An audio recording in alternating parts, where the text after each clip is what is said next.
Why, hello, hello, hello, and welcome back to another episode of Voice of the Rings. I'm your hosting guide, Zollin Ironshield, and we have a really cool new feature that I want to show you guys today that RiseToWar has implemented and updated, and I try to keep up with these because they've been doing a lot of updates lately, but I'm going to flip off sides on you for a second here, and go over here, haha, and now I'm going to show you this new button right over there on the far side. You notice there's outfits, right, which you know about. There's the relics, which we have an entire little like 5, 6 or 7 part series that I reviewed all the relics that I can see, skills, stats, and walkthrough. So this is a brand new thing. Okay, this is called walkthrough. It's a special thing they've added. This will help you out. Again, I have guides to try to help you out best I can, but things update, things change with metas, so they kind of help guide you through on what the best stuff. So recommended things to use for your character.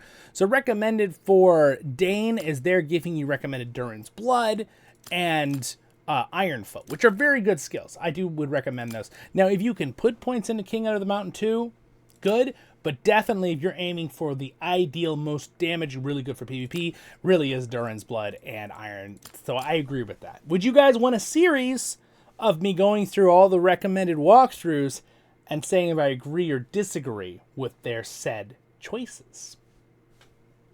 You guys want that? Let me know in the comments. All right. So then we got recommended lineup. You can click on more. We got some information here. It goes into a bunch of information. We have Dane Ironfoot recommended lineup is to have, I guess depending on it's doing smaller units, but it's recommended for him to have Might, which that's a good one. I agree with that.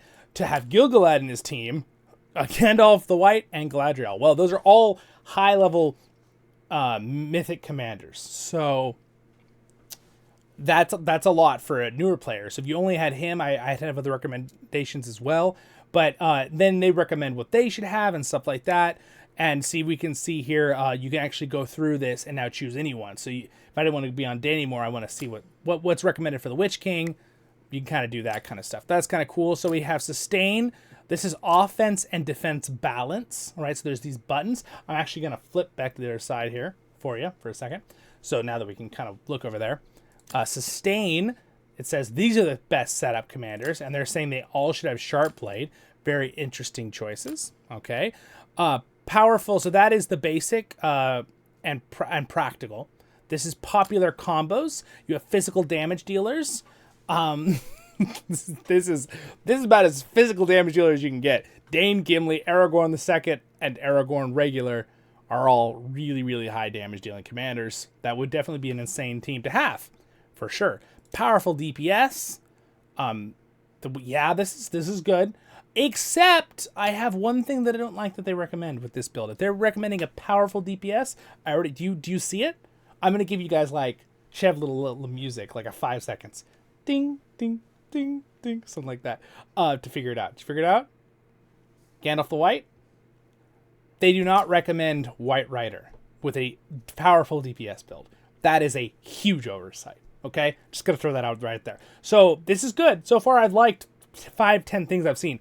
This is a big negative. Okay, so if you're gonna have Gandalf the White and you're assuming he's respect 5, like they are with all these characters, unless they're assuming you're only respect 3, they have no respect 5s chosen. Maybe that's what they're trying to go for here.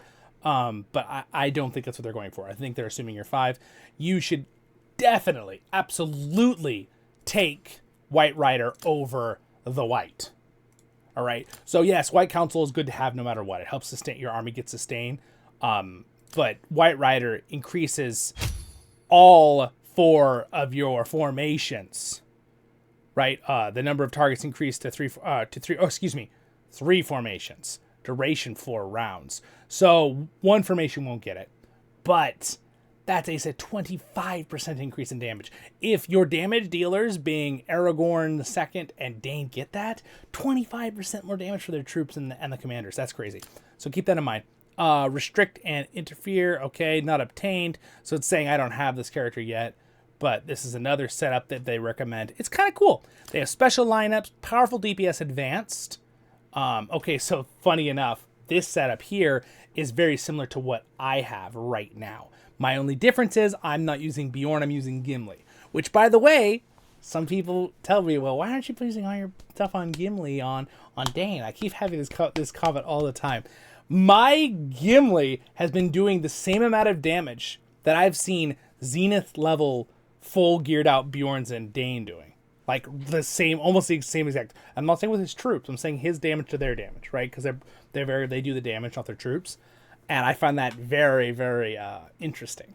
So Gimli's pretty powerful. He's not quite as strong as, like, if you're maxed out everything, that's where he's getting closer.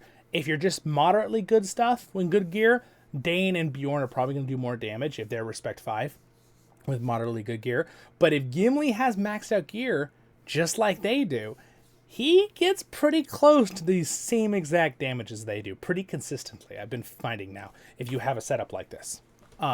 So half support and half DPS.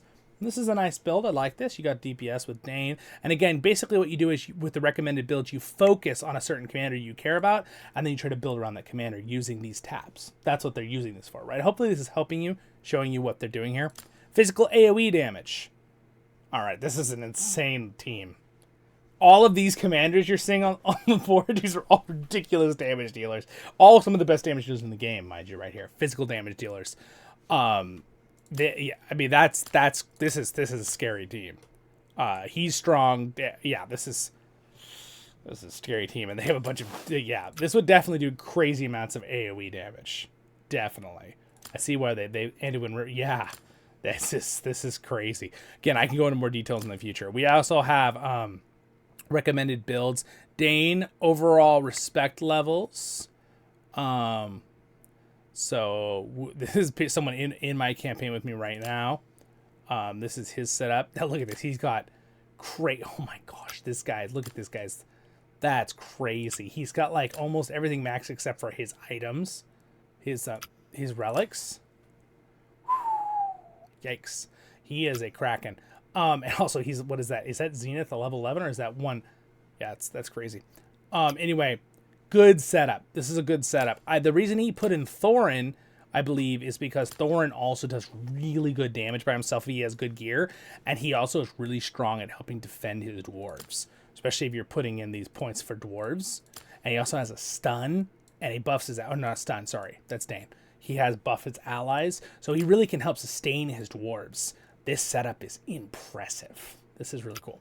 Anyway, so what do you guys think of the new system, the recommended builds? This is the walkthrough. There's also another button right here. It says how to get rare treasures. You can click it, redirect to the math. Oh, okay. It's just telling you this is where you get your stuff. You do your daily free roll or buy stuff, right? So, pretty cool. I like it. I like the new walkthrough thing. I think it's nice. I think that's a nice addition for new players. I also think it's a nice addition for someone who just needs a refresher, right? Or an update happens and you don't really know what the new meta is on something. Maybe you didn't play one season. Now you can come look at this, help you out, right? Because again, I do guides on that too, which again, if you did enjoy this, don't forget to like and subscribe. But I can't always update immediately every single commander because it's just so many commanders, and they'll do an update and they'll change 15 commanders. And I try my best to do updates, but I only play with use maybe 20 out of the, or maybe that many commanders. More like 12 out of like the 40 or 50. I actually don't know how many there are off the top of my head. I have to double check that. But there's a lot, so it's hard to keep up with that. But I do my best here on the channel. So again, with that, thanks to my Patrons. Thank you to you for watching this video. Subscribe button's there if you want to help support the channel.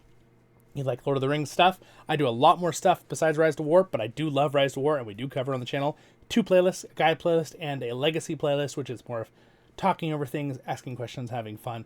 Kind of like this one, covering this. But again, this will be more of a guide one, talking about the walkthrough of what it does. Next episode will be up there, and over there is a LOTR tale or do voiceovers in the Lord of the Rings Online. Baruch Kazan, Kuzare menu. Have a great and wonderful day. Thank you so much, my friends. See ya.